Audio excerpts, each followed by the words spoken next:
Yo, welcome back to another episode of On the Spot Sports. I'm Jack, and I'm along with, Tyler from On the Spot Sports. and today in this episode we got my guy DjGinoG in the house. What's going on, fellas? How you doing? Good, good. Thanks for having me. I'm hyped today. I'm excited. Yeah, no problem. It's been a work in the process for a while now, and finally good to get you back on or get you on. It has. You've been doing some stuff helping me with like graphic design stuff, and then obviously worked for the Bandits in the summer. So it's been steady getting here. Yeah, for sure.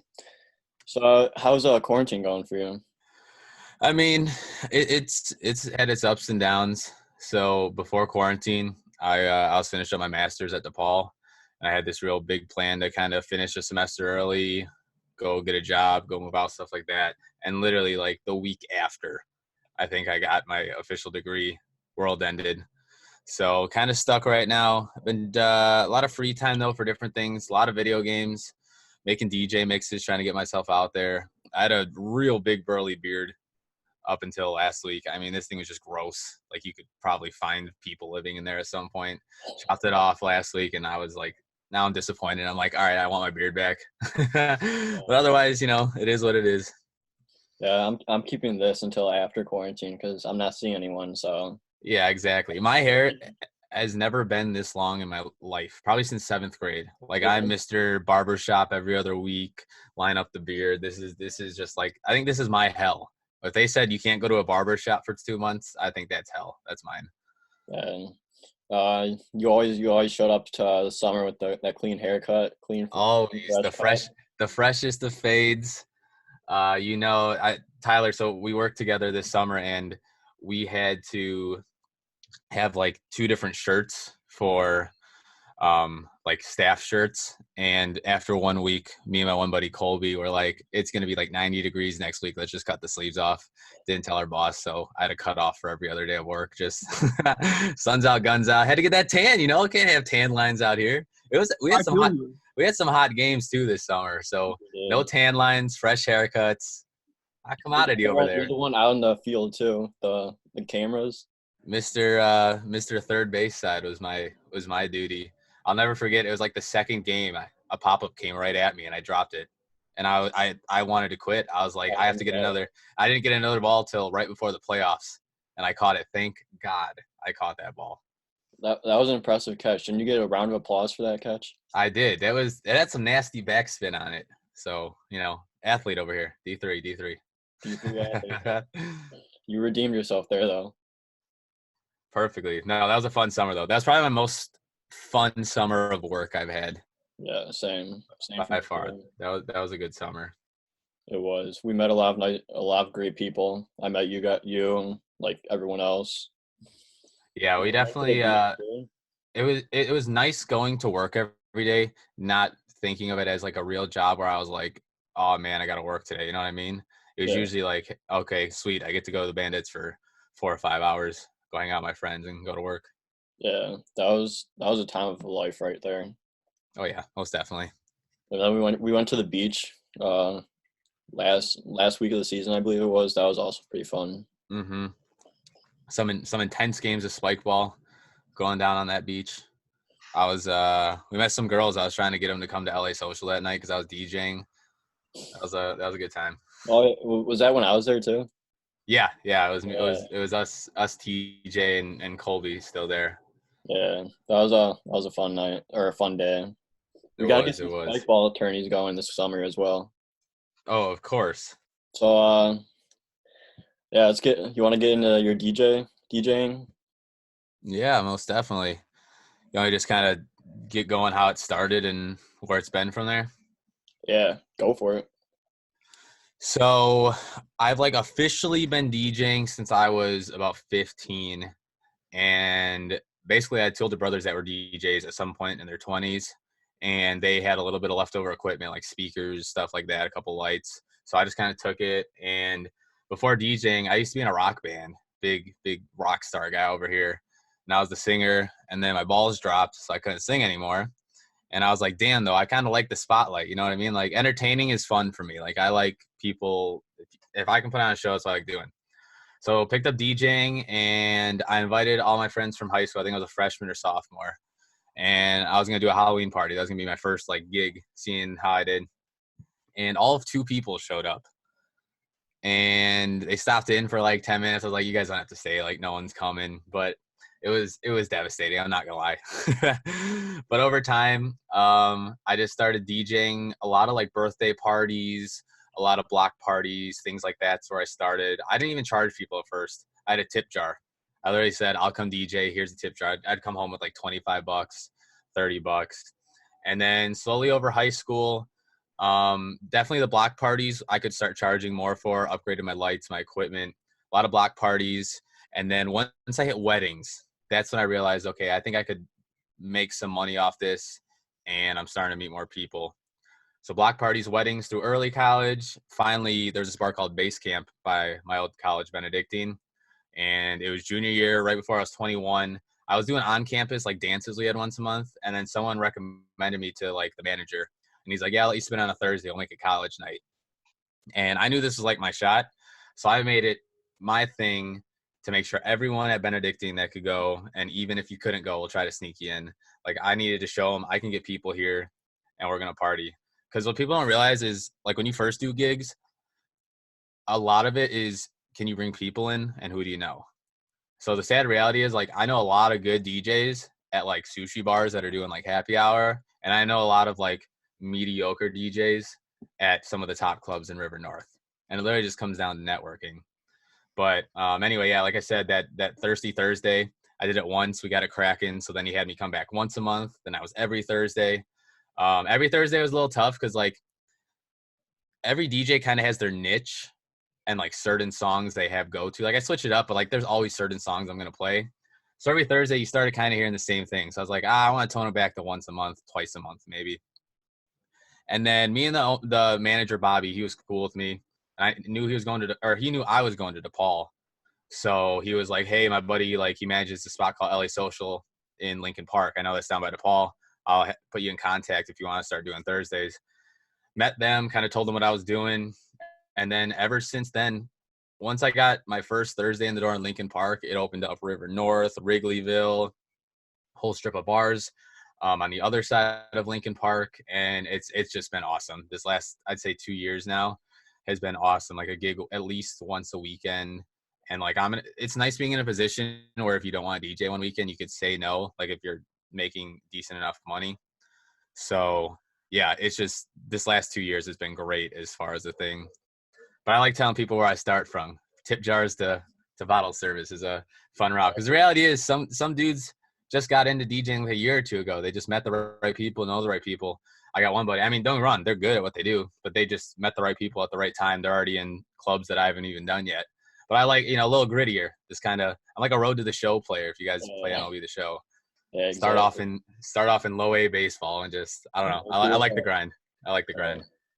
So how long have you been doing this? Like from like the tip jars to like now? Tip jars started when I was right around 15. So I'm 24. I'm going on 10 years next year. Sounds Wow. like we have to throw a party for that. We do. Sounds like an anniversary party. Yeah, I better be invited to that one. Of course. We'll make sure we go all out for that one. Yeah, let's go. So yeah, what like when you first started, like what was that like to like now? Like did you get like you obviously got a lot more gigs, a lot more equipment. Like what's your experience from like the start to like where you are now? So definitely when I started, like my mixers have definitely advanced over time. Like my very first mixer was $80 from Toys R Us. Like I couldn't even put headphones in it, that I couldn't even listen to the next song coming up. I just had to just kind of look at the screen and just kind of fade it out, fade it in. I was more like a glorified jukebox when I was starting. It's so funny because like literally to the right in my room right now, I can see the old tip jar. It's literally just a mason jar with duct tape around it that says tips. But yeah, it was kind of annoying at first because the reality was every time I made a little bit of money, I knew if I wanted to get the next step to be a legit, like, because I wasn't doing clubs, like I said, I was doing private events. And to do private, I knew every time I made money, I'd have to put it back in because I'd be like, all right, now I want matching speakers. Now I need an actual light bar. Now I need this. Now I need that. So for the first couple years, it was like profit, but at the same time, it was every couple gigs, I'm just putting it back into my equipment. Um, but I just knew I was like, I had so much fun. I knew I'm not going to give this up anytime soon. So I had no problem investing. I was like, this is going to pay off down the line.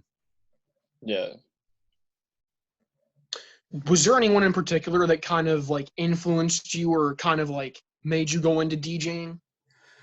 Definitely, I'd say my two older brothers, because like I said, they were DJs too, so they kind of trickled down my equipment. But as far as DJs, it's kind of funny. I'm like one of the outliers as far as like the club scene, because the club DJs, like the ones that do this like full time, a lot of them produce on the side, and they're really, really into house music. And I'd be lying to you if I said I liked house music because I don't. I really don't. Like if you come to my set, like I pride my sets on think of the best college party you ever been to, and then just amp that up by 10 because all your favorite songs are hitting at the right time in the right way. And that's just how I like DJing. So as far as like the DJ that influenced me, I can't really say any. I was more in it for, like I said, coming from that rock band lifestyle. I just wanted that spotlight. And I always, when I DJed for my friends, they're like, damn, I wish like they did this more, you know, like my older friends are like, damn, I wish the clubs did this more instead of just this like, It's like, no, I want you having fun. So that was my thing. Yeah, so when it goes into like your mixes, like what do you like put in there? Because like obviously you got to feel for like how like the party's going and all that before you like actually put like something good on or like feel it out, I guess you could say. Yeah, most definitely feel it out. So like I'll take you through like a typical Friday night at a bar that's like pretty well packed. Obviously, as I've gotten older, I've learned the importance of putting my music in folders a certain way and what we call hot cues. So basically, BPM is beats per minutes in DJing, and the lowest usually you stay around is 70, and it goes up to about 150. So the way I usually work is I start around like 83, 84 to start a night. And usually I let the songs play out a little longer, both choruses, mix in kind of slow. And then as the people start coming in and as like obviously more people drinking a little more, bring the energy up. Basically, I'm bringing their own beats per minute up. Like I'm going to get their heart rate going a little higher. I know the booze is flowing to me. And peak of the night is 120 for sure. Like all my bangers are 120. So for example, like my very favorite part of the night to play is I go from Nonstop by Drake into Paris by Kanye and Jay-Z into It's a Party by Waka Flocka into No Problem by Chance. And then after that, I just kind of freestyle it, but like a bunch of just hype songs all in a row. So I wouldn't say I have like a set list when I DJ, but like how I just named those 4 songs for you, I definitely have songs that I always bunch together. Like then that just comes with practice. It's like, all right, I know this song, and this song work really well together. And I set up my hot cues, which is basically like something will light up on the turntables and I could just hit it and it'll jump to the chorus because I said it beforehand. So like practice comes to this is going to sound cool coming in here, and these songs got to stay together. You know what I mean? Yeah, that those songs are hyped. Mm-hmm. It really gets you going. There's another one I do. I do Crazy in Love by Beyonce into Bring 'Em Out by T.I., into Uproar by Lil Wayne, into Drop It Like It's Hot remix by Snoop Dogg, and then into Colby's favorite, Unwritten, the remix. I was just about to ask that. I was like, you better put Unwritten on for Yep. Golden. And then Unwritten comes in. And it just, that's my thing. I cater to everyone. Like if you like rap, you're going to get hype when I drop a little bit older T.I. If you're a white girl, you're going to sing your lungs out when I bring in my High School Musical remix. You know what I mean? I got Yeah. Spanish music. I got the hood stuff. The best is the hood stuff because dudes will look up at me. I'll drop in some Future mixtape and they'll look at me. They'll be like, this white dude is not supposed to be this cultured in music. Like, so that's what I pride myself on, just knowing a bunch of genres. You know what I mean? Yeah. Yeah, those are really hype songs, and especially that Unwritten for Colby. So Oh, always. always Like I put said, them down. like I said, when people ask me what genre of DJ I am, I just tell them hype. That's like the easiest way I could put it. Like I want you to have a party, and being hype. There also comes with times you got to realize you can only play so many hype songs in a row, right? Like you're gonna get tired of jumping over and over again. You need another drink. You gotta go to the bathroom. So there's a method to the madness. When I was younger, definitely like those tip jar days, dude. I didn't even know what BPM was. I was just playing songs. I didn't know the knobs. Like now, it's definitely more thought out beforehand. Because the more prep you do for DJing, the easier it is to do when you're there. Like I can get super, super drunk when I DJ, and just because I practice and I know where my stuff is and what's gonna work with what, it's 10 times easier when you prep. Yeah. So what goes into prepping? Like, do you just like put like the music like on like your computer? Like, what goes into it? Yeah, so basically when I download songs, I have a specific website that I go through. It's like a monthly subscription, and it comes with like intros. So basically, if you like think of your favorite song, if it starts with lyrics right away, they'll have versions that come with different so many bars of intros, like a count they call it. There'll be like an 8 count intro, a 16 count. Just makes it easier to mix. But after that, I set up all my music in BPM order so that I could see the numbers all in order, so I don't have to jump around with the knobs. And then lastly, it's just the hot cues, figuring out what, like I said, when you practice, what part of songs you want to jump to. So for one example, I have an Ain't No Mountain High Enough remix, but the intro is just way too long. So I mix in the intro, and once I realize like I'm on beat and it's been going too long, hit that hot cue, and then you hear the beginning of the song. So that way people don't get too bored. But yeah, it's just a lot of getting your music in order. Those hot cues are really important, and then practice, because certain songs have to come in at certain times so you don't mess it up. So like for example, the song Tipsy, right when the chorus starts, I bring in Nice for What by Drake. And if I bring it in like one bar too late, it doesn't sound right when it drops. So it just comes down to practicing for the most part. Yeah. So when you practice, you just practice in like your room, or like do you just like set up like a fake like club scene and then just hit the beats, or like what do you do for that? Yeah, so literally right to the right of me right now, I have a folding table in my bedroom, a speaker, and then my turntables and my laptop.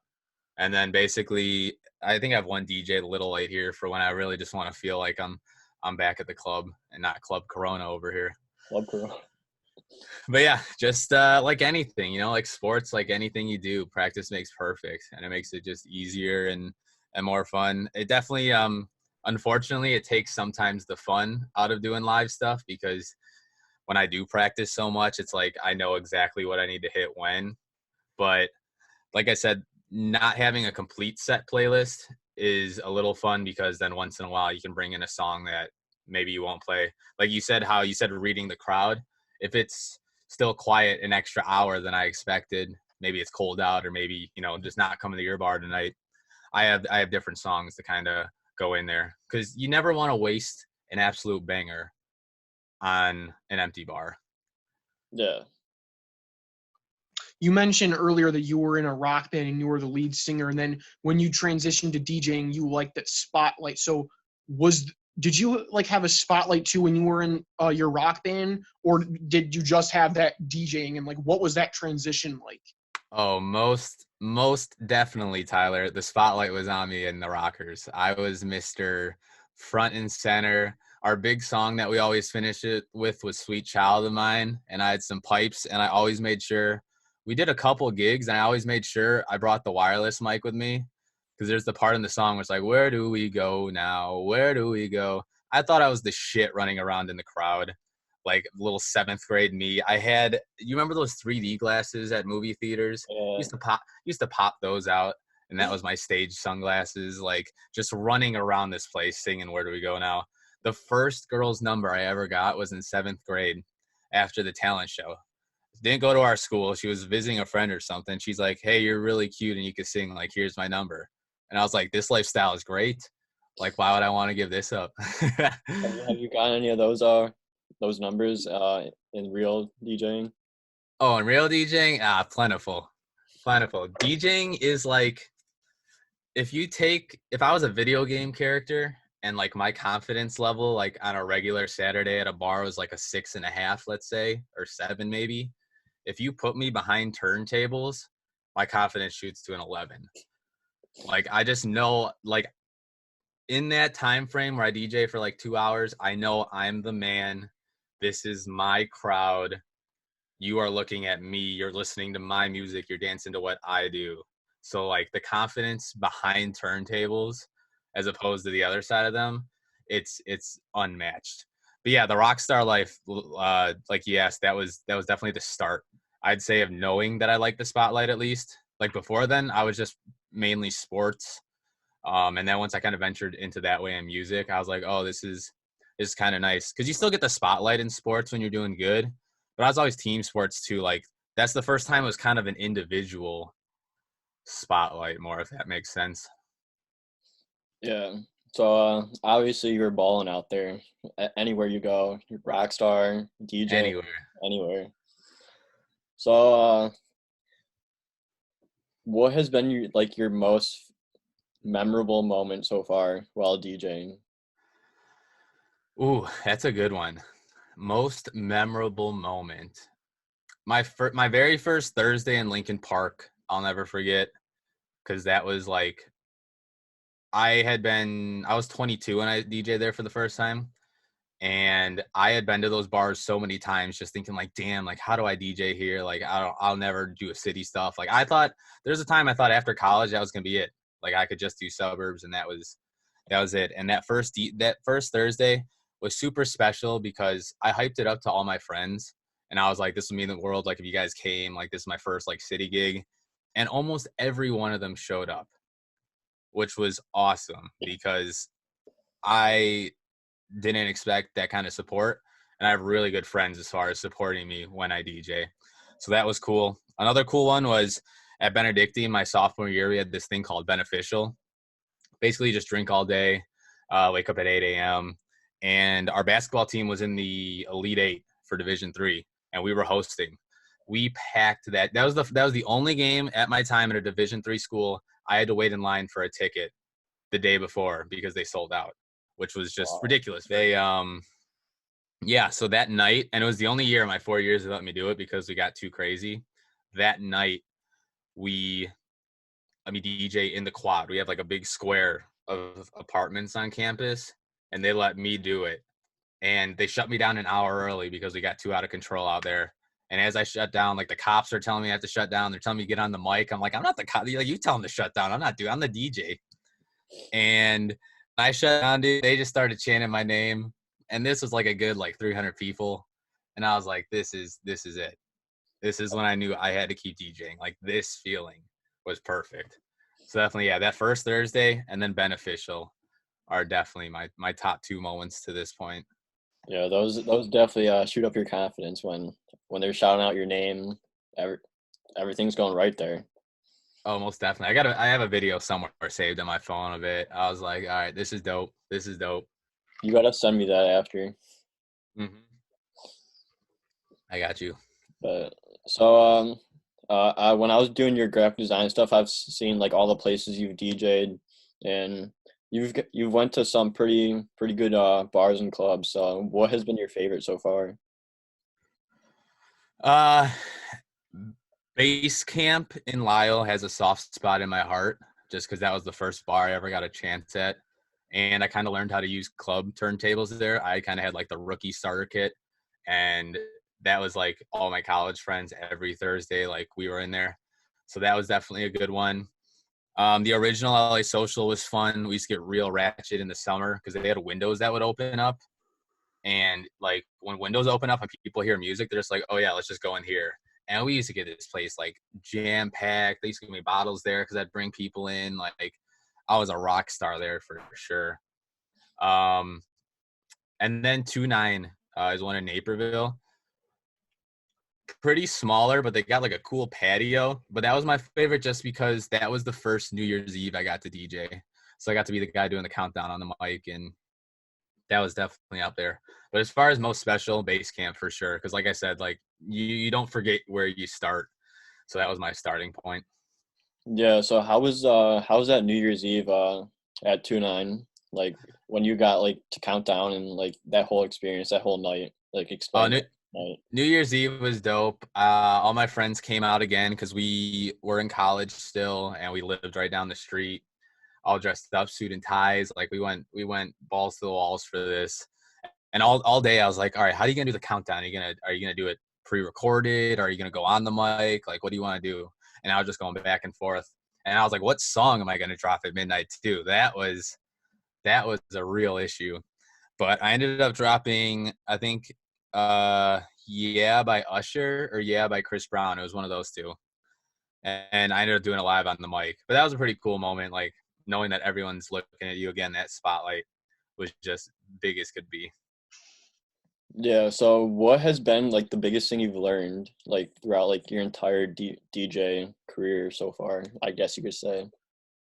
I think the biggest thing I learned is DJs are more of a team than rivals, which I kind of learned the hard way. So when I was first doing those base camps and like going out, I'd listen to DJs and I'd low key, I'd be like, damn, this dude sucks. Like I should be doing this. Like who do I got to email? Who I got to talk to? And I just had that mindset because you kind of get that mindset from sports. You know what I mean? Like they're the other team technically. You want to beat them. You want to win. And over time, I just started realizing DJing is a little less about how good you are. It's about more who you know and who you support. So when I started doing in the city, I met this guy named Khan, and he kind of asked me, hey, I like your stuff. Do you want to open for me? So basically the opener DJ is like kind of when it's dead, usually like at 10 to 11:30, but you get about 20 minutes of, I'd say, pretty good DJ time to warm them up. And it was from that point on, I realized I need to stop being a hater and I need to start making more connections. So once I made more connections, once I would see like a friend of a friend DJing, I'd go there. I'd say what's up, introduce myself, tell them I'm a DJ too, like that. And people don't forget that when you come to support them. People definitely remember that. So that's how I got my foot in the door. And I'd get a text on a Saturday like, hey, we need an opener from 9 to 11. You want in? And those are perfect because 90% of the times I got paid the exact same for doing less work and I got done earlier. So I could text my friends. I'd be like, hey, you guys want to go out tonight? I DJ till 11 and I get a $60 tab. So we get to drink for free for a little bit. And then I don't have to worry about staying too sober. Because when I DJ, like I said, I can get drunk, but I can't like party as hard as I would if I was just going out. So when I do the openers, I was loving it. I was like, this is great. I can just DJ. I can go party after. It was perfect.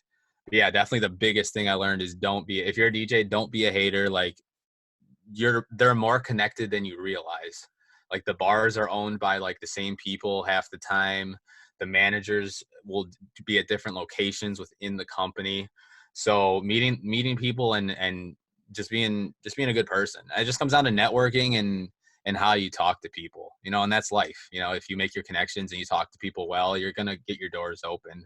So I'm lucky I figured that out sooner than later. That's for sure.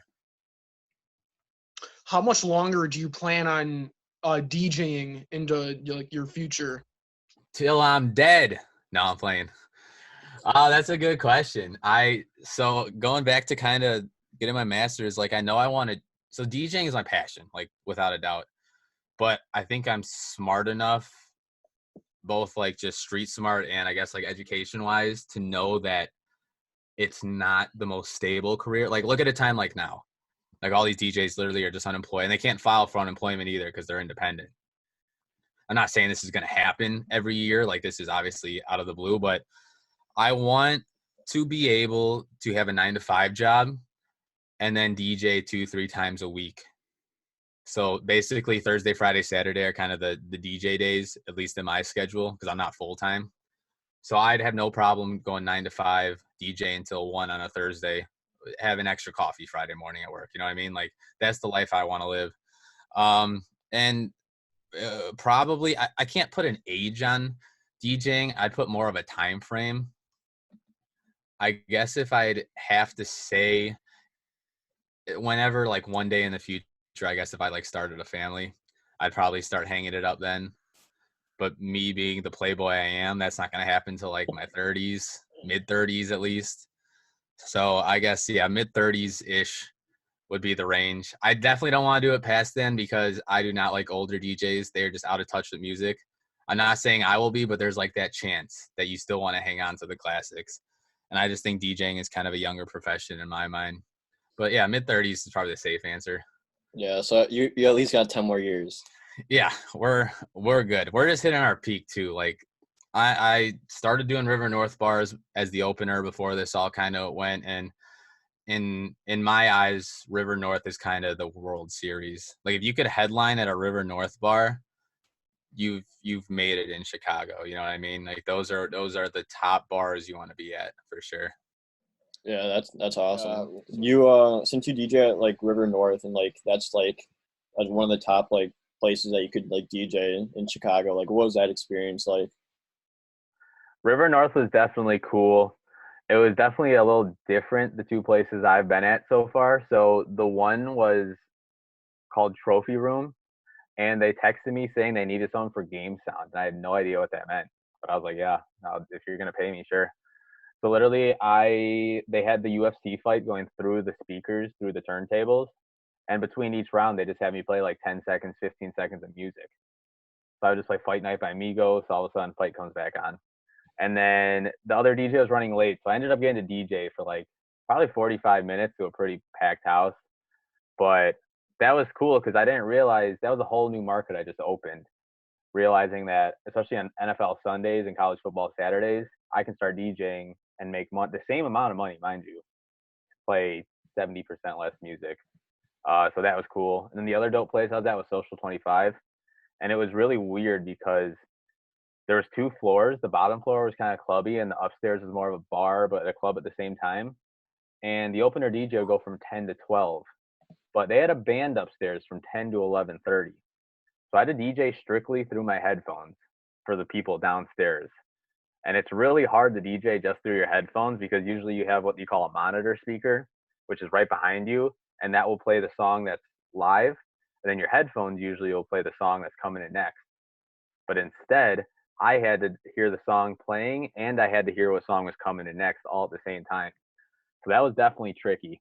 But again, another situation, DJ was running an hour late and we turned this place up. And I don't want to say names because this is the only DJ I just don't like. I don't know why. I know I said don't be a hater, but I think he sucks. It's just me. He came in after me and we probably stayed there for another hour or so. And I kid you not, like we were trying to get drinks at the bar or go to the bathroom, and every like minute or two, someone would come up to me, "Are you done DJing? Can you go back on? Like, this guy sucks." And I was like, "I wish I do this all night if I could." And that was a good feeling, though. You know what I mean? It's like, all right, I know in my head I think that I play good music, and I have my friends tell me. But sometimes friends will always say you do something good. But the fact that I have strangers now, like once strangers start telling me like I killed it, I love your music, I got Instagram followers, that was the pinnacle. Like especially when I was doing Lincoln Park consistent, when I realized I was getting like 5 Instagram followers a gig or 6, like I knew I was doing something right. So Yeah, especially when you got strangers coming up, that also boosts your confidence a whole lot more. oh, most definitely, most definitely. Because like I said, friends friends are pretty truthful though. At least my friends, like we'll tell you Yeah. if you did something shitty, we'll let you know. But it's always reassuring when it's someone that doesn't know you at all and they're just basing you off what they heard in 2 hours. It's a pretty good feeling for sure. Yeah, you could also get connections that way. So obviously, connections are huge. So like, how important do you think is the most important thing in DJing is the connections? Most definitely. Connections and networking in person by far. When I first wanted to start DJing in clubs, I was just sending out emails to no responses. Like I didn't even know who to email. I'd be just emailing like managers or owners. And that was before I was recording mixes too. So I had nothing to show them. I was just like, hey, trust me. It's like, okay, they're just gonna trust me that I play good music. That's not happening. Networking for sure. So for example, the guy that hires me in Lincoln Park, he's a DJ too, but he's pretty high up there. And me and him get along well. He kind of likes my music. We play similar music. So I've almost been like his opener, so to speak, as of late. So there'll be times where he's got a gig or he'll double book and he'll be like, hey, double book. Do you want to take my gig at, X bar? So basically, my guy in Lincoln Park that I first connected with, me and him got along real well. And over time, we realized we kind of had the same music taste. And he was kind of pretty high up there in the music world. So he'd start booking 2-3 times in a night, knowing that he couldn't like do them all. And then he'd give them off to me and my buddy Juan, which was pretty nice of him. So we'd like get extra spots open for him. And since then, it's just been networking. So like you asked, networking is 125% the most important part of DJing, at least for the club scene, for sure. Yeah, it just seems like connections are everything, especially in life, like for like jobs and all that, like just all connections. Right. That's just how the world rolls. For exactly. So how for like when you go to like these clubs, bars, like how long does it take you to like set up? When do you usually get there before like your gig, like stuff like that? So the nice part about clubs is everything is there for you. So basically, all I show up to at a club is my headphones and a flash drive. And I'll usually get there about 30 minutes beforehand. I'll set up for about 2, sound check for about 30 seconds, and then get a couple drinks in before I got to start. Hey, the good life. Gotta take advantage of that free tab. True. So like when you were like first starting and you obviously didn't have like everything set up like right for you, like how long would that take you? So when I do the private events still, I'd say setup usually takes about 20-ish minutes. So basically I have a table, turntables, 3 lights, 2 speakers, 2 stands, laptop stand, and then obviously all the cords. So the speakers take probably the longest just because they're a little heavy to get up, kind of a 2-man job. But otherwise, the longest is just when you do private, there's just a lot of cords. So like my turntables alone have 4 cords going in and out of them. Speakers have 2. Laptop has 2. Headphones, just pretty much that. And then the other time spent obviously is getting everything out of the car. So Yeah. private events, just loading up. So private events suck a little more in that sense as far as bring your own equipment, but I can charge more for private events if that makes sense. So basically what I was doing before, I make the same amount of money from one block party as I do 2 or 3 nights of club DJing. But I'm just at a point in my life where I think club DJing is A, more fun, and B, more convenient for me at least as far as traveling. And free tabs. So yeah, exactly. So if I can make the same amount of money, even though it's more days, doing something I love, it's a no-brainer for me.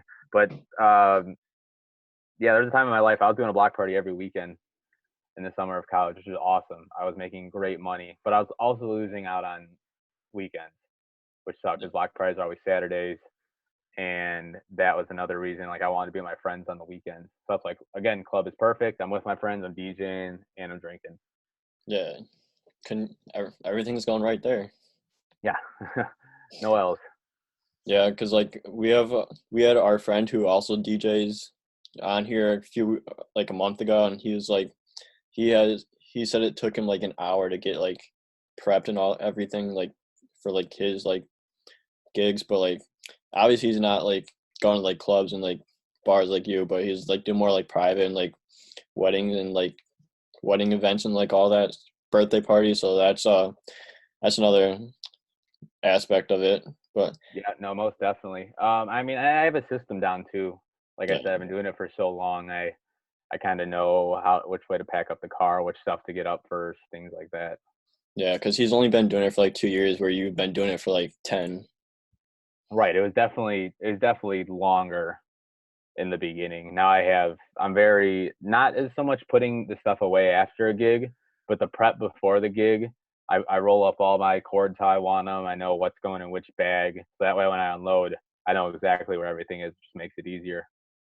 Yeah, so like when it comes to like seeing how much money to how much you like, obviously I'm not gonna ask you how much you charge, but like how do you like come up with like what you charge for like a certain event? Yeah, so basically, when I first started DJing, like I said, the tip jar, because I knew I didn't have that much equipment. And then once I got to a point where I was confident enough in my equipment, like the music I knew I was playing with, the equipment part at least, because that's what people are really paying for, is especially at weddings, most specifically. I just kind of looked around and I asked other DJs that did private stuff. I was like, hey, what are you charging? For this, for that. Weddings obviously are my most charged, and that comes with a mix of it's the most setup, like it's a little more professional, and then two, there's more personalized prep to that.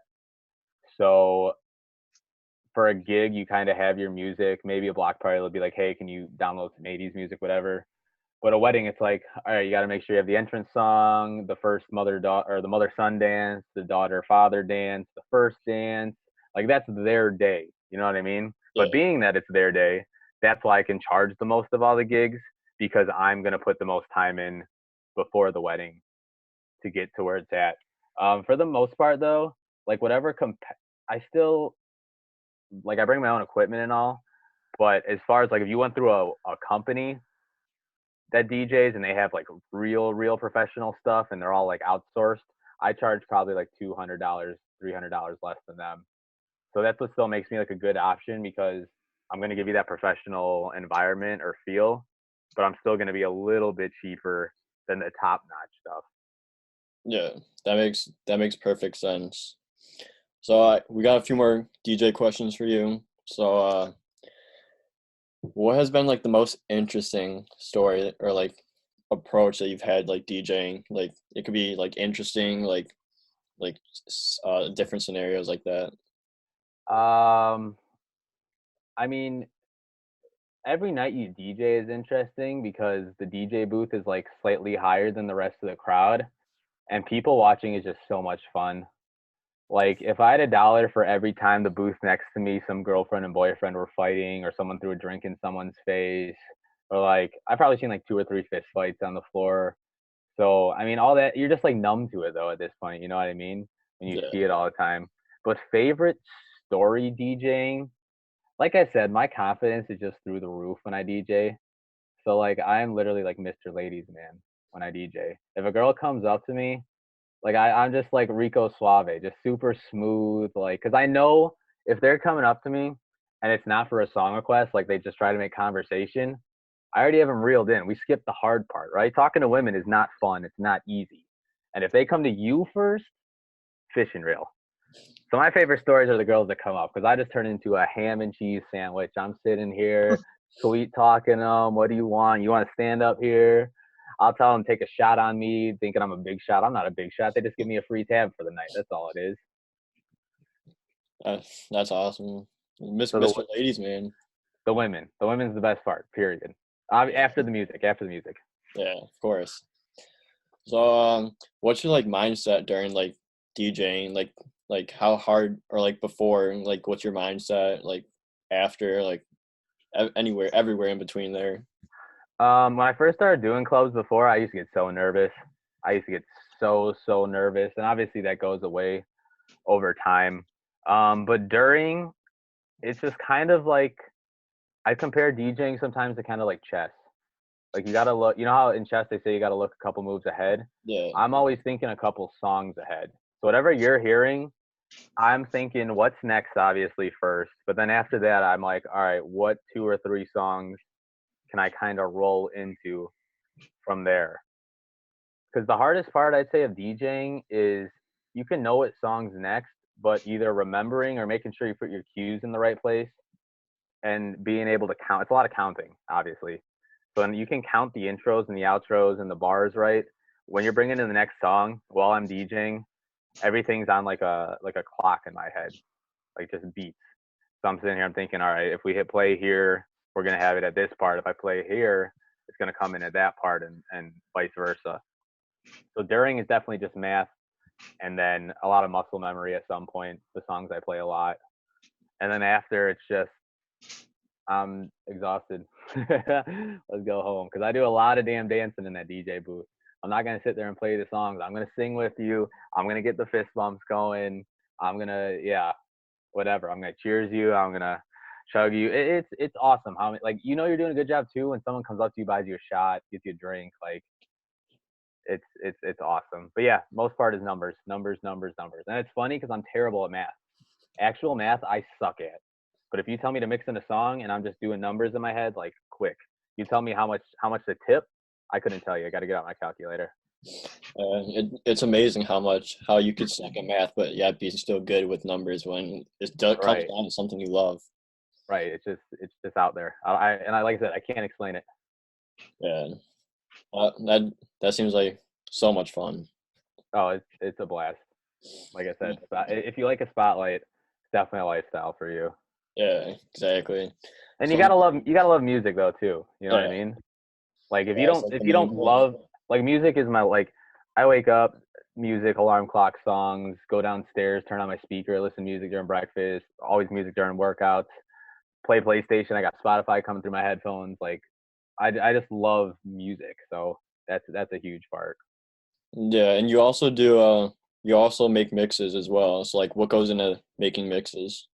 Yeah, so I just recently started doing mixes. It was kind of this like full circle plan. That's kind of when I came to you for the graphics. I found a website. So SoundCloud's real tough because they have like music copyright. And one of my DJ friends showed me this website called Mixcloud, and it's like specifically for DJs. You can make mixes. And I was making pre-recorded mixes for a couple of high school cheerleading teams. Actually, I'd charge them and I'd make them like 1 or 2 minute mixes. And then our old boss, Jordan, she was really into house music. My friend Tyler's into house music. Like I said, I don't know it that much, and like I don't like it that much, but I still play it because I know. Like I said, Yeah. I'm playing to a crowd, not to myself. So I made a house mix, and it was either Jordan or my friend Tyler. I sent it to both of them, and they're like, "This is like amazing. Like, you need to post this." And I was like, maybe I should start doing my posts. So yeah, basically my very first two, at least that I put out, or not the house music one, but the top 40 one and the rap one that I put out, are always songs that I play and they always go over well. So I was like, I might as well just post this and see who likes it. And then thought process two was, all right, now that I have posts, when I was an idiot a couple of years ago trying to email people and they'd be like, do you have any music? And I tell them no. Now I can show them my music. The other links that you put on there for me was like my social media. Yeah. So I want them to see my Instagram followers obviously are up there. My Twitter, I have my birthday video pinned. I think I have like 500 Twitter followers, and my birthday video views are like, I think I got it to almost 4K now. So I want to show them like I can reach an audience. Because like I said, it's a lot of networking still on top of music. So a mix of that is just gonna expand my horizon. So the next like big plan I have is I have some homies out in Milwaukee, and I'm gonna hopefully post quarantine start working on gigs up there on top of Chicago, because it's definitely they see like you DJ in Chicago. Like we're one of the top 4 DJ markets. You know what I mean? Yeah. It's like here, Vegas, LA, Miami for the most part. So these smaller kind of places, I want to go DJ. I want to go there. I had this big plan. It didn't work obviously this time, but we were supposed to go to Fort Lauderdale for spring break. So next spring break, I want to get out to them ahead of time. Maybe bring my mixer with. I mean, surprise that'd be dope. All the boys in spring break, and then all of a sudden, like, hey, by the way, I'm DJing here tonight. Like, they'd love that. And so yeah, those graphics helped me so much, showing that I DJ not only in Chicago but at like decently big name places. And those mixes, that's kind of how I decided to make them. I'm like, all right, I want to expand outside what I have already and just keep growing this. Yeah, for sure. You also get some connections up in Milwaukee, especially, or like Fort Lauderdale as well. Right. And then if you make a connection, and it's all about that first gig. If that first gig goes well, man, like they'll want you back. Yeah. I promise you, they will want you back. My first gig went so well at LA Social that they had me hop on once a month on Thursdays, and then I got bumped up to twice a month on Thursdays. a, and also the graphics will also help me because like everyone be like, those are some sick graphics. Where do you get them from? And then more Exactly. And then connections. connections. I'm telling you, your graphic design is going to take you far, man, because you can do that for everything. Yeah, I know. Everything. Sports, music, YouTubers, bloggers, makeup pages, anything. Wrestling, I don't know. Yeah, anytime you need some, you know where I I am. got you. I got you. I always plug you too. You gotta. I'm big on giving credit to where it comes from. Yeah, That's the rules. yeah. So, is there any last words on like your DJing that you want to like get across before we go into like sports? Uh, no, I think I'm good on the DJ. Just give me an Instagram follow there to all the listeners out there. That's at DjGinoG, and you'll see Jack's sweet graphics he made for me on there. And once this is all over, I'm telling you, this is I hate bragging, but I promise you, if you come out a night I'm DJing, it's gonna be one of the better nights you've had this summer for sure. Oh yeah. So, give my guy DJ Gino G a follow at DJ Gino G, and let's move on to sports. So, since like we're in this quarantine, like and like there's no sports going on, what sport do you think is gonna come out first? Like, how do you think it's gonna go?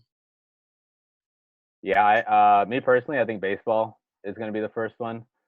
They've started that Korean league already, which I have gambled on already, 2-1. And I think baseball specifically because there's the least amount of contact. Like people are kind of wondering why the NBA still hasn't announced anything. There's just a lot of bumping and touching and baseball. I'm not saying there isn't, but like compared to basketball, Yeah, there's less. They're definitely going to follow that kind of Korean guideline. I think no fans, kind of that route. But it'll be interesting. And everyone that says like it's going to be not as fun, no, I am itching for a sport. Like I tune in every Sunday night to watch The Last Dance, like it is happening live, because we just don't have a sports. We have this void just missing. Like, and people even that don't watch sports, I bet are going to watch sports at this time, just because it's something to do and get our minds off of and get out of a kind of this routine you get stuck in on quarantine. yeah. It's like the same for like NHLs too with like the NBA. It's like a really like contact sport. And as much as like I want hockey to come back, and like they've set like guidelines for like training camp's gonna start like June 1st, which is also my birthday. And he's but I honestly don't see that happening since like the stay-at-home order is still like till like May 30th. So it's like a little too close there, and then you have to like they ease the restrictions after that. But I am looking forward to MLB hopefully coming back in July. That should be a lot of fun, even if there's What no what, fans. For what it'll are you? still be What are fun. your guys' thoughts on the realignment of divisions if it comes back though? Kind of the Centrals put together, the East and the West put together. Tyler, do you want to go It's gonna be first? interesting. It's gonna be interesting because like I'm so used to that just split like 5-5-5 and then like the long seasons, but now it's gonna be like it just doesn't feel right. Like the rivalries are gonna be kind of mixed up a little bit. Like you got like one West team, like I'll just say like Dodgers and then the A's. Like it's just weird. Like you don't think of those two teams like facing off like every single year. And then with the Right. really short season, it's like, man, like that's not the baseball that I remember. Yeah, it's only gonna be different. The 82 games is gonna be different, but low key kind of exciting because like the games are gonna mean so much more now. Like if you kind of go in a slump, that could hurt you because you don't have like I feel like baseball in my mind is always a second half season. It's Yeah, always like you kind of watch it casually, and then the All Star game happens, and then after the All Star game, it's like, all right, this is where you have to lock in. This is the playoff run. So it's yeah. definitely going to be more intense. And one thing I hope they do, I don't know how much spring training you guys watched, but I hope they mic them up like they did in spring training because that was so entertaining. They might as well. They got nothing else to do. Yeah. There's no fans, so it's like might as well Yeah, give another entertainment. Just like I've seen some of those videos for like from spring training, and they're definitely I love those videos. yeah. There's one of Anthony Rizzo, not knowing. They're like, "What pitch do you think's coming?" He goes, "I have no idea." He goes, "Someone bang a trash can for me." Like just epic. Yeah, that was funny. It's gonna be weird seeing the White Sox and Cubs be in the same like division. Yeah, play actually more games than just I mean, I always thought they should play more than just the 3 game like they used to. So at least that will be good. Yeah. So at least they'll have like that Chicago rivalry, like back when like Pierzynski and Barrett got into it. Right, right, right. That'd be exciting for Yeah. sure. So like the alignment, it's gonna be interesting, obviously, but like overall, I like those alignments, and especially with the like shorter season, it'll definitely like bring up the intensity because, like you said, Gino, every game matters now, and it's just like you have to win. Right. The reality is everything is different right now, like just the world in general. So if baseball is different, who cares at this point? Like everything's just out of control. Let's just keep adding to it. Fuel the fire. Yeah, exactly. So you were talking about the Last Dance. How do you like the Last Dance? I love The Last Dance. I am total team Michael Jordan's the greatest basketball player ever. I don't want to hear any of your LeBron James shit. I could give two shits about it. LeBron should have beat the Bulls in 2015. David Black called the timeout. That popped up in my timeline the other day about the big shot. No, nope. David Black called the timeout and they didn't see anything. That's a technical. But I love it. I think like it's just pure just there's just a different hunger from Jordan than other athletes, and it's just awesome to watch. I love when he shit talks. I love when he's like, I mean, the last episode, someone told him he had a good game, so he dropped 50 on his head just because he didn't like the way he said it. Like, come on, they just don't build him like that anymore. It's been awesome to watch, especially because like we knew what happened, but we weren't really born, or we were too young to kind of appreciate it. So now seeing what's happened and seeing how it happened, it's like it's just awesome, and it makes me wish I was a little older to get to watch 90s Bulls basketball. Yeah, that Bulls not 90s basketball was a time to be alive, and it's a lot different than it was now because you could actually bump in the 90s and it'll still be a good play, and now you barely bump into someone and it's a foul. Right. Physicality, I mean, it was just more exciting. It's like watching older football highlights, even from the 2000s. Like, just dudes cutting across the middle getting absolute wrecked. That's a penalty, obviously, nowadays, which makes sense because the whole CTE thing, but it's still awesome to watch. I'm not going to deny that. Like, I love seeing a quarterback get killed. Yeah, yeah, and it's just Michael Jordan. He's like he's like a must-win guy. It's like he wants to win. He's hungry for that win, and he's if like his team isn't performing, he'll take on that role and just put up 50, 60 points to help carry the team. Right. He just has a different aura of him, and I personally love that he's just a gambler, spending $100 a hole on golf. Like, no, that's not a gambling addiction when you're winning. Sorry, Uh, not. He's a legend for that. that whole situation was very interesting of the last episode with like his gambling like addiction. It's just like no, that's not an addiction. Yeah, no, gambling is healthy and good for the world, and this will be my selfless plug for my podcast with my buddy Woj that comes back in the fall. Big Bets on Campus. We basically broke down our college football bets every week, and we had a pretty good year for the most part. So betting is if you do the numbers, it's harder to get mad when you lose, if that makes sense. Like when you Yeah, dig through it, the analytics and why the spread is what it is, and you figure out what you're betting on.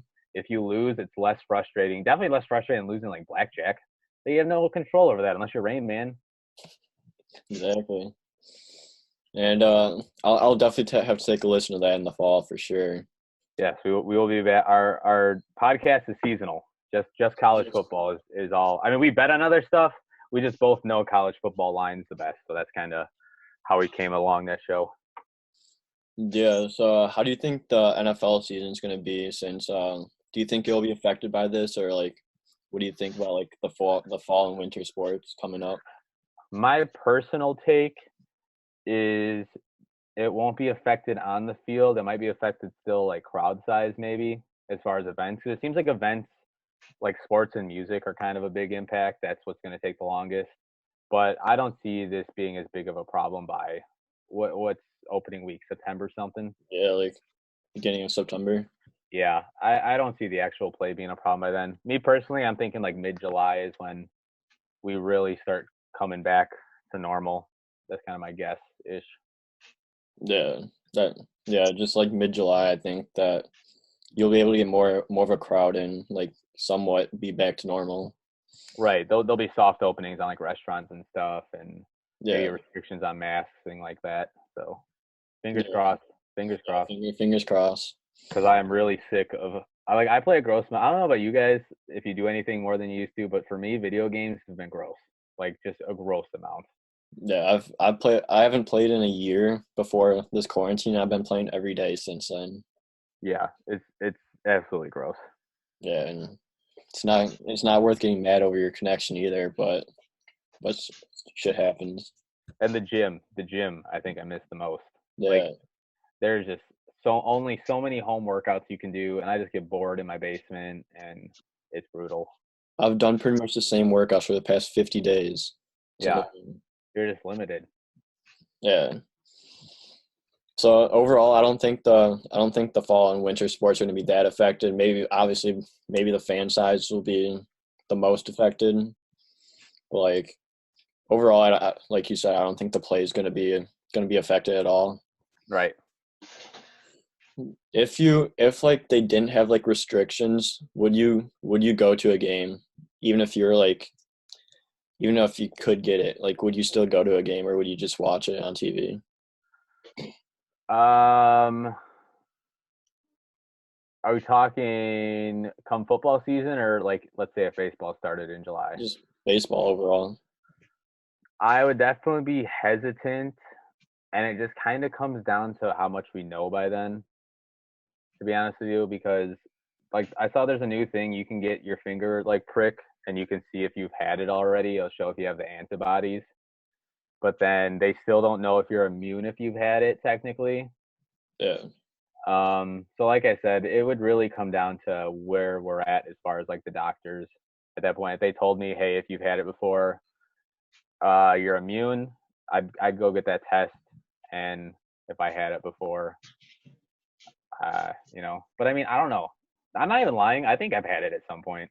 Yeah, I think Like I did. I felt like there was a stretch in like January where I was really sick for like 5 days, like really sick. Yeah, I was really sick in December, at the end of December. So yeah, if they tell me that if you had it, you're fine, and somehow it pops up that I had it, I'd go to a game. I'd totally be cool with that. But otherwise, definitely hesitant, just because like I definitely want to hang out with my friends first. That's like priority one. Yeah. Because I kind of trust them. Like when you talk to them every day, you know they're being kind of safe through all this. The only problem with a sporting event is like you don't know if the person next to you has been safe during this. You know what I mean? Like what if they've been not wearing a mask, going out to house parties every weekend? Like you just don't know about strangers. That's the problem. Yeah. So I see one solution. My first Cubs game, I'm buying a press box with my friends. That has to be it. Awesome. Yeah. So, any other interesting takes you want to take on sports? I just miss them, man, like the rest of us. I was on Twitter the other day and some clown wrote an article about how we don't need sports back, and I was just like, bro, what else are you gonna do? Like there's nothing, like you don't realize the importance of live events until this. I'm talking anything live television, anything that's not scripted. Like people just enjoy watching because you don't know the outcome. Like you actually don't. There's no spoilers. There's no rigging. You know what I mean? Yeah. And that's what I just missed the most. That and playing them. I still play men's league baseball. I'm retired now, but Yeah. I miss just playing them and watching them for sure. Something to gamble on too. That's right. I cannot gamble on video games. You can. You can gamble on Madden, 2K, MLB. I just can't. That's a no-go. I cannot watch a computer system for 9 innings. Not happening. I miss sports a lot, like you and like you, Tyler, and I've just been watching the highlights like all day, every day. I was so bored the other night that I busted out the Cubs World Series DVD set and watched all 7 games. That's awesome. What? That's all you could do right now. True. Yeah, I've been pretty bored lately where it's like I've been going on YouTube a lot and just watching a lot of like different like older NFL games, like some ranging from like the 2010s or even the 2000s, just because like football is my favorite sport to watch personally, and like I just want to know like what the game was like. And even now, when especially there's nothing on, it's like might as well just see, like we got nothing else to do. Right. Are you a Bears fan, Tyler? Big Bears fan. Go Pack, go, baby. I need your take on their draft though. Yeah, Mr. Jordan Love. Next big thing. Terrible. I hate it. I hate every second of it. That's not what the Packers needed. They needed a young wide receiver. They waited too long. Those are like first 2-round things you need. Then you need some defensive help. They got a little bit, but I mean, all they did was piss off Aaron Rodgers. That's all they did. I mean, I look at it as, I mean, when they drafted Aaron Rodgers, Brett Favre, I think, was the same age or like a year younger. And that panned out, I guess, but I don't know. It's just tough. I just feel like Aaron Rodgers could play a little longer than Brett Favre just because Brett Favre took so many hits. But I get a little bit where they're coming from because that one year when Aaron Rodgers was done for the season, I think it was like 2 or 3 years ago. And then who was our backup? Was it Caleb Haney or who was the other guy? That's how bad it was. It wasn't Kaiser, right? Not No, Kaiser. yeah, it was the year Kaiser. It was Kaiser. Okay. Kaiser was terrible. Kaiser was awful, and I guess it makes sense as a security blanket, but I wouldn't have went round 1. In my personal opinion, I think Jake Fromm is going to be really good, and I was super upset that he fell so far to Buffalo in like the 3rd or 4th round. And I would have totally been fine with a Jake Fromm backup, just learning under him. Like my old roommate Paul, he treats him like the second coming of Jesus, and he has just showed me all the highlights and the stats, and he's walked me through why he was bad last year. And I'm totally on the Jake Fromm train in the NFL, and I wish they picked up him instead if that's the route they wanted to go. But I totally would have grabbed a receiver round 1. That's just me. Yeah, I heard something about Jake Fromm that he doesn't have the physical like and gifted attributes that a lot of these quarterbacks do. Like Love has the arm strength. He doesn't. I heard though he is one of the smartest quarterbacks in this draft class. So I think the main thing from that would be developing his game more than not like developing like the knowledge, because I heard he definitely already has the knowledge. Yeah, no, he's definitely a smart dude. I don't know if you ever watched QB1 on Netflix, but I'm a little biased. He was on season, I think it was season 2, where basically they follow around high school.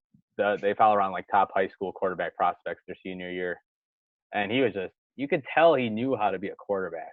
You know what I mean? He was just smart. He was just stuck on a bad team, so they didn't go too far in the playoffs. But yeah, I'm totally on the Fromm train, and I 100% threw money down on Mitch Trubisky starting opening day because he was plus 225. Nick Foles was minus 300, and I just didn't feel like taking the favorite, so Yeah. I threw on Big Dick Mitch. Yeah. That Packers draft was definitely interesting, especially since, like you said, they needed a wide receiver, and they decided to go with Jordan Love. I would be lying to you if I said I didn't tear up at the opening montage of the NFL draft this year. Like between the national anthem and then like all the shout out to the workers and like showing that football will be back. Like I was like, damn, I miss like real world. Like this is the closest thing I have. Yeah. And then I got sad again too in it because I remembered how dope the draft was supposed to be this year. They were going to be on the Bellagio River in Vegas with the boat, and oh man, that would have been sick. They have to do it again there next year. They have to. I need to see that. They better. I heard 2021 is Cleveland because they already had that set up, and then they awarded Vegas 2022 since theirs got canceled this year. So oh my God, why do we got to go to Cleveland? No one wants to go on vacation to Cleveland. So yeah, what was your take on like the virtual draft? I mean, they did the best they could with like what they were doing, but I swear to God, every time someone got drafted, every time, well, he didn't have a mother and he was in a car accident and his dog ran away and it was just like, not every kid is a sob story. That's just not how it is. Yeah, you just got to bring the positives out. Yeah, that was the only part that rubbed me the wrong way because it just felt like they were doing it for everyone. You know what I mean? Yeah. I overall like the virtual draft. I especially like the parts like you said where they're like thanking or like each team's like from like the cities like thanking like the healthcare workers and like all the like essential people. And Right. it just gets like that little like realistic touch since like that's all we pretty much got right now. Right. Bringing it back to that, like you said, or pulling on emotion is good too. Like, Yeah. remember that everyone's human. And then I don't know if you guys saw, but Goodell had an auction the other day to Yes. watch an NFL game with him in his man Oh, cave. And Davey Portnoy won it, his number one enemy. This is gonna I be cannot believe he actually won. that is gonna be content through the roof. Like that's if he live streams it, that is gonna be like one of the most watched live stream things that month easily. Did you see what he was wearing in his emergency press conference? He's got the Yep. Fire Goodell hat on, and And then he has the clown shirt. he's got the Goodell clown shirt on. I'm like, this man really won that auction. It was great. I mean, the fact that he paid like $250,000 for this just shows how much like he knows this is gonna make money back. It was beautiful. You know he's gonna wear that too when he shows up, without a doubt. He does. He's a legend. That I can't wait till that live stream. It's gonna be so much fun. Oh, golden. I had two more, just I guess, general questions for you about the Packers draft. Obviously, they were supposed to pick 30th, but they moved up to 26th to get Love. And then the whole hoopla surrounding that. You obviously wanted them to take a receiver. I thought they were going either that route or defense. I think I said a linebacker in our episode, Jack. Which receiver did you want them to take at that point who was still out there? And another question regarding Jordan Love, the draft. Do you think Aaron Rodgers will finish his career in a Packers uniform?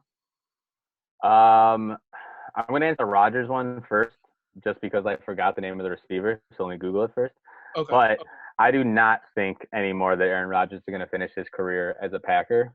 And that partly goes with, obviously, the Jordan Love thing. That definitely rubbed him the wrong way. And I think his next contract, like whatever he has left on this contract, that's going to be it. And secondly, I think he's going to have a pretty lengthy career. Maybe not as long as Tom Brady, but definitely like that length. And I don't see any team signing a long term after a certain age. So I don't see I mean, and it just comes with the blueprint, right? They let Brett Favre walk when he wanted to come back.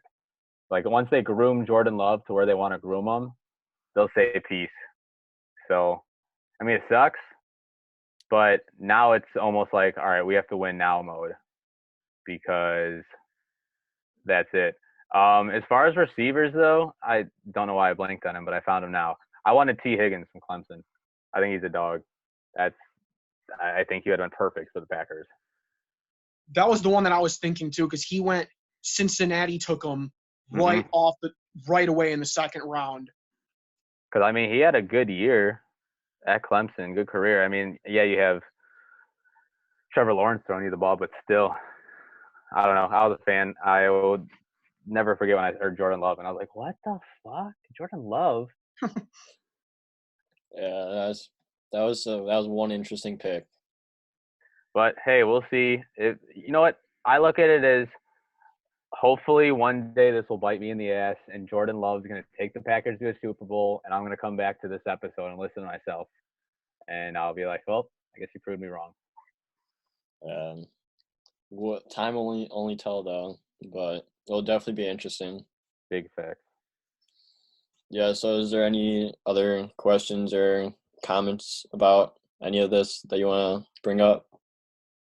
No, I'm pretty good right now. Like I said, main thing is I just hope the MLB comes back. That's my go-to sport. I'm just ready for baseball, and hopefully this 82 season work out. Yeah. Tyler, do you have anything? No, I think I got everything. Yeah, I think I covered everything. So, Gino, thank you so much for coming on. It was a blast.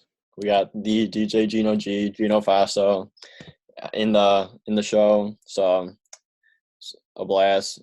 Couldn't have asked for anything more. So thank you. Thank you, fellas. It's been a pleasure coming on.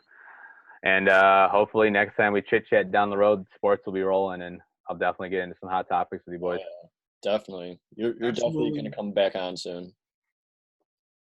Bless. Thank you again. Yeah.